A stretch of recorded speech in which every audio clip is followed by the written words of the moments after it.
My wife told me she needed space. After 26 years of marriage. At first I thought it was just something people say when they feel overwhelmed. You know, life gets stressful. People say things they don't really mean. But 3 months later, she married the man she told me not to worry about. And somehow, my own children believed her version of the story, not mine. My name is David. I'm 52 years old.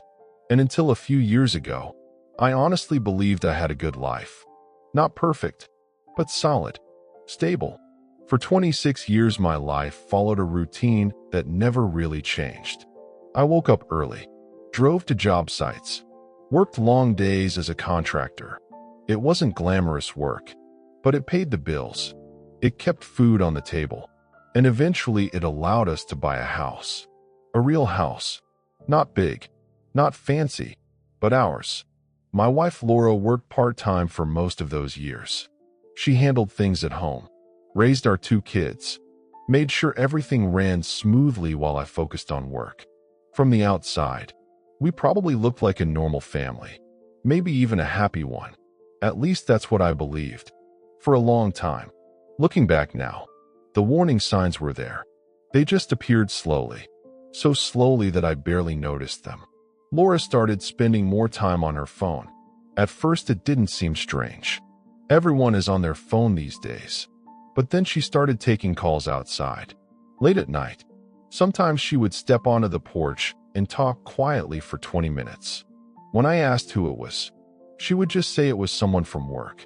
Then she started going out more often, dinners with coworkers, work events.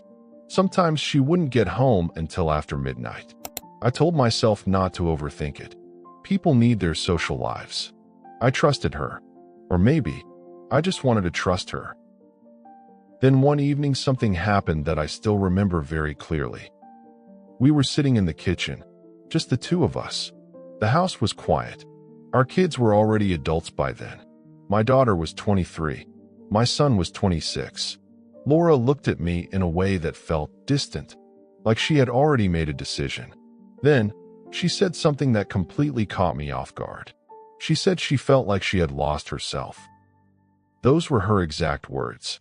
Lost herself.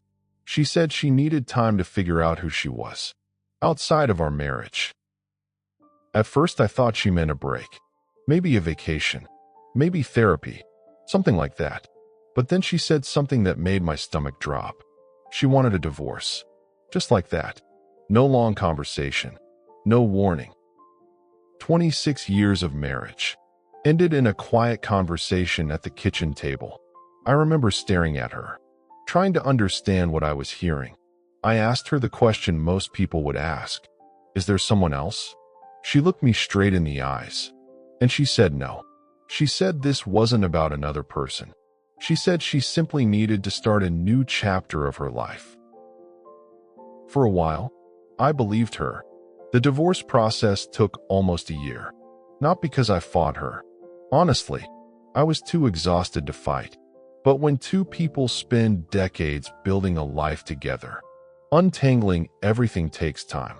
The house had to be evaluated, savings accounts divided, retirement funds split. By the time everything was finalized, almost half of what I spent my entire adult life building was gone.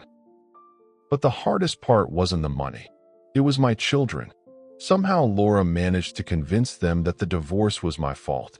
She told them I had been emotionally distant, that I cared more about work than about my family. Suddenly conversations with my kids became shorter. Then they became rare. Eventually, they stopped completely.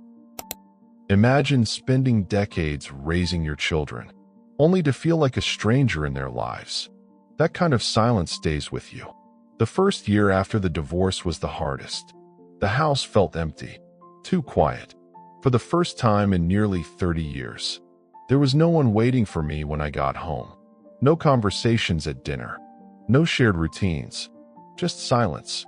Then one day, about 3 months after the divorce was finalized, a mutual friend told me something that made everything suddenly make sense. Laura had remarried. 3 months. That's how long it took. And the man she married was someone I had heard about before. His name was Kevin, the same man she once described as just a coworker. I remember sitting in my truck after hearing that news, hands on the steering wheel, just staring forward. And suddenly, all those little moments from the past started connecting. The late-night phone calls, the sudden work events, the emotional distance. None of it had been random. She hadn't suddenly lost herself.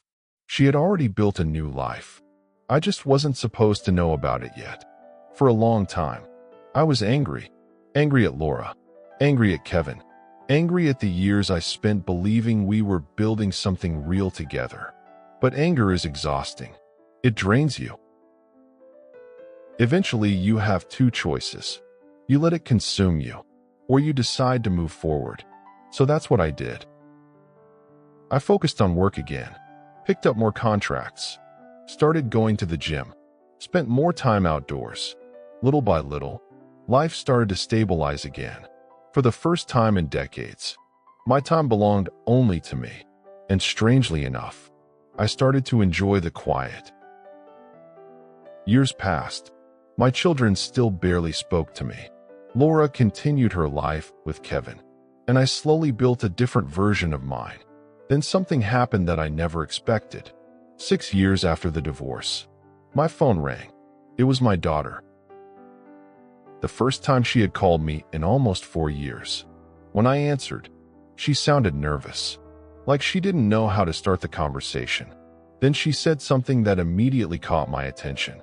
She told me there was something I needed to know, something about her mother. Apparently, Kevin wasn't the man Laura thought he was. Over the years, he had convinced her to invest money into several business opportunities. Most of them failed. Eventually, the house they bought together had to be sold. And somewhere along the way, my daughter discovered something else. The relationship between Laura and Kevin didn't start after the divorce. It started years before, while we were still married. When my daughter finished telling me everything, there was a long silence. Then she said something that hit me harder than anything else that night. She apologized. She said she finally understood what really happened. For a moment, I didn't know what to say. Part of me wanted to ask why it took 6 years to hear those words. But another part of me understood something important. People only see the truth when they're ready to see it. That phone call didn't erase the past, but it did close a chapter one thought would remain unfinished forever. Because sometimes life balances things in unexpected ways. Not through revenge, not through anger, but through time, and the truth that eventually surfaces, no matter how long it takes.